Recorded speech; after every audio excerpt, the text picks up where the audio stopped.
Sure, thanks, Duke. And this school, they were singing its praises a couple of years ago. Oh, what a wonderful school! It's a sign of progress and how we can overcome, bad education and all the rest of it.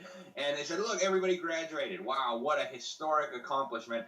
And then they found out that actually nobody really should have graduated, right? Basically, they just gave diplomas to everybody. Didn't matter if you came to school. Didn't matter if you didn't pass a single class. Didn't matter if you were not suitable in any way for graduating from high school. They handed you a diploma and said, good luck, good job. And then based on these phony diplomas, the kids got into college. And where they're basically guaranteed a failure unless the college is like the high school and just graduates everybody regardless. So Well, that's right. And so just to clarify, so the NPR didn't necessarily fund the school, but organizations like National Public Radio have been singing the praises of this school as a success story.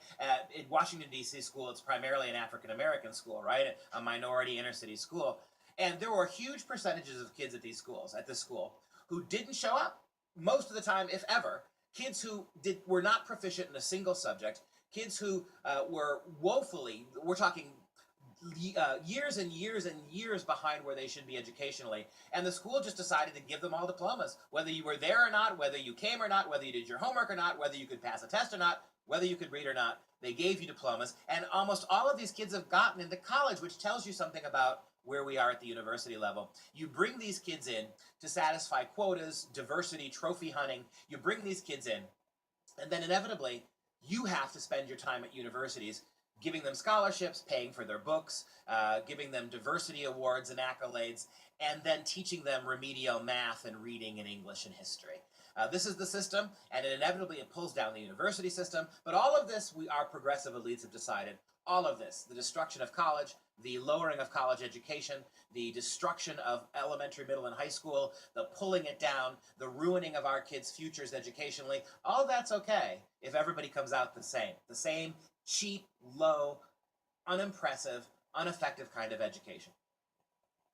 yeah, that's exactly right. And I forget the exact numbers off the top of my head now, but I think it was more than half of the students who graduated actually did not even come to school the required number of days. In fact, I forget if it was like if they miss more than 6 weeks out of the school year, then they have to be expelled or whatever. Well, more than half of the students fell in that category, and instead of being expelled, they got a high school diploma. And you're right. I mean, this doesn't accomplish anything positive for anyone. Yeah, everybody said, "Ooh, look, a school that graduated everybody."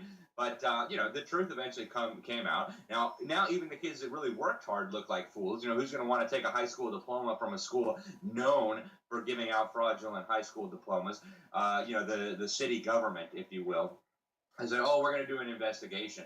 But some background on the city government, I think, might be helpful too for people to realize just how it's almost like a parody of itself. It's so ridiculous. So the state education agency, they came out with a report. They said more than 2/3 of adult residents in Washington, D.C., people over 15 years old, are functionally illiterate. So the overwhelming majority of this city cannot read. I mean, they cannot read anything. Forget a newspaper, forget a book, forget the Constitution, the Bible, anything like that. They can't read anything. And so obviously they had a crisis, right? Some of the worst schools, most terrible schools in a country filled with terrible schools. And they said, we have an idea. We will go visit one of the most brutal, oppressive, mass murdering communist dictatorships in the world and see if they can give us some tips. So they went down to Cuba on an official visit. They visited the schools in Cuba. They said, oh, look how nice all these kids, they're doing so well in these government schools. And of course, the kids were literally singing praises to Fidel Castro, their supreme overlord.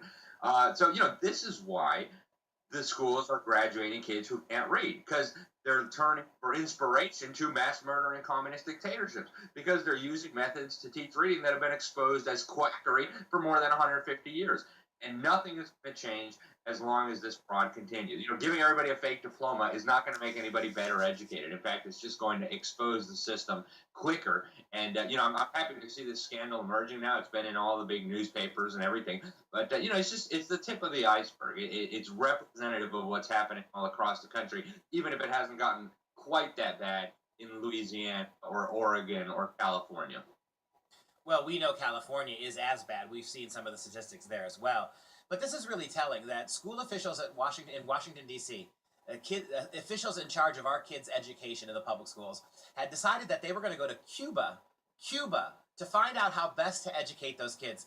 And the one thing Cuban kids know is their socialist doctrine. So I guess it's not that much of a stretch, given Common Core, that ideology trumps everything else. The other thing that's really frustrating to me is, how is this not racist? These paternalistic progressive educrats in one of the most dysfunctional progressive big cities in the world, these progressive educrats who feel that it's okay to give kids who can't perform academically diplomas so that they don't get held back. This is the worst kind of white liberal paternalist racism, right? That these kids have not been able to, we haven't taught them.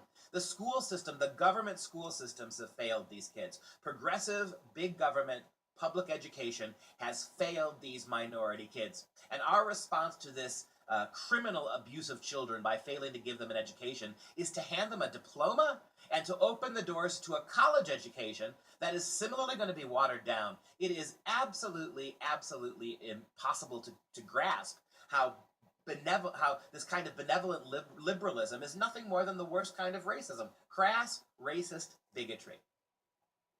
It is. It